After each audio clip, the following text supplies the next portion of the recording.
ଛତର ଯାତ୍ରା ହେଉଛି ଭାରତର ଓଡ଼ିଶାର କଳାହାଣ୍ଡି ଜିଲ୍ଲାର ସବୁଠାରୁ ପ୍ରସିଦ୍ଧ ଏବଂ ଜୀବନ୍ତ ପାରମ୍ପରିକ ପର୍ବ।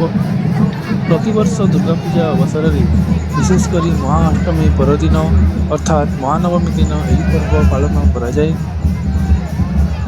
ଏହି ପର୍ବଟି କଳାହାଣ୍ଡିର ଇଷ୍ଟଦେବୀ ତଥା ଅଞ୍ଚଳର ମୁଖ୍ୟ ଦେବୀ ମା ମାଣିକେଶ୍ୱରୀଙ୍କୁ ସମର୍ପିତ। ଏହି ପର୍ବ ସ୍ଥାନୀୟ ଆଦିବାସୀମାନଙ୍କୁ ମୁଖ୍ୟ ସ୍ରୋତର ହିନ୍ଦୁ ପୂଜାର୍ଚ୍ଚନା ସହିତ ସାମିଲ କରିବାର ଏକ ଐତିହାସିକ ଉଦାହରଣ ଅଟେ। ରୀତିନୀତି ସମୟରେ ବ୍ରାହ୍ମଣ ପୂଜାରୀ ଏବଂ ଅଣବ୍ରାହ୍ମଣ ଆଦିବାସୀ ପୂଜାରୀ ଭାବେ ଉଭୟ ସ୍ୱତନ୍ତ୍ର ପାରମ୍ପରିକ ଭୂମିକା ଗ୍ରହଣ କରନ୍ତି। ଭବାନୀପାଟଣା ସ୍ଥିତ ମୁଖ୍ୟ ମନ୍ଦିରରେ ମଧ୍ୟରାତ୍ରିରେ ଗୁପ୍ତ ନୀତି ଅନୁଷ୍ଠିତ ହୁଏ। ଏହି ସମୟରେ ମୁଣ୍ଡାବସା ନାମକ ଏକ ରୀତିନୀତି ଅନୁଷ୍ଠିତ ହୁଏ, ଯେଉଁଥିରେ ଦେବୀଙ୍କ କାଠ ବା ଟେରାକୋଟା ମୁଣ୍ଡକୁ ପରିବର୍ତ୍ତନ କରାଯାଏ, ଯାହା ପୁରୀର ନବକଳେବର ପରମ୍ପରା ସହିତ ସମାନ।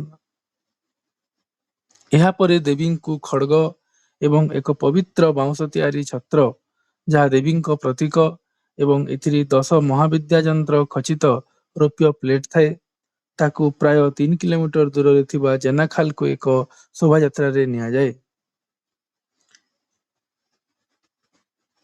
ଭୋର ସମୟରେ ମୁଖ୍ୟ ଛତର ଯାତ୍ରା ଆରମ୍ଭ ହୁଏ। ପବିତ୍ର ଛତର ଜେନାଖାଲରୁ ପୁଣି ମାଣିକେଶ୍ୱରୀ ମନ୍ଦିରକୁ ବିଜୟ ଶୋଭାଯାତ୍ରାରେ ଫେରିଥାଏ। ଏହି ଶୋଭାଯାତ୍ରାକୁ ଦେଖିବା ପାଇଁ ହଜାର ହଜାର ଭକ୍ତ ରାସ୍ତାର ଦୁଇ ପାର୍ଶ୍ୱରେ ଧାଡ଼ି ବାନ୍ଧି ଠିଆ ହୁଅନ୍ତି। ଏହି ଶୋଭାଯାତ୍ରାରେ ଘୁମୁରା, ନିଶାନ ଏବଂ ଘଣ୍ଟ ପରି ପାରମ୍ପରିକ ବାଦ୍ୟଯନ୍ତ୍ରର ତାଳେ ତାଳେ ବୃଦ୍ଧ ଶୈଳୀର ସଙ୍ଗୀତ ପରିବେଷଣ କରାଯାଏ।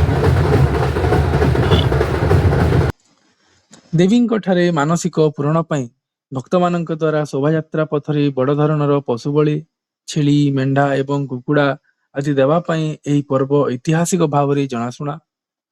ପ୍ରଶାସନିକ ସ୍ତରରେ ଶାନ୍ତିପୂର୍ଣ୍ଣ ଏବଂ ରକ୍ତପାତହୀନ ପୂଜାର୍ଚ୍ଚନା ପାଇଁ ପ୍ରୟାସ ଜାରି ରହିଥିଲେ ମଧ୍ୟ ଯୋଗ ଦେଉଥିବା ହଜାର ହଜାର ଅଂଶଗ୍ରହଣକାରୀଙ୍କ ଲୋକଚାଲି ଓ ପରମ୍ପରାରେ ଏହା ଏବେ ମଧ୍ୟ ଗଭୀର ଭାବରେ ରହିଛି।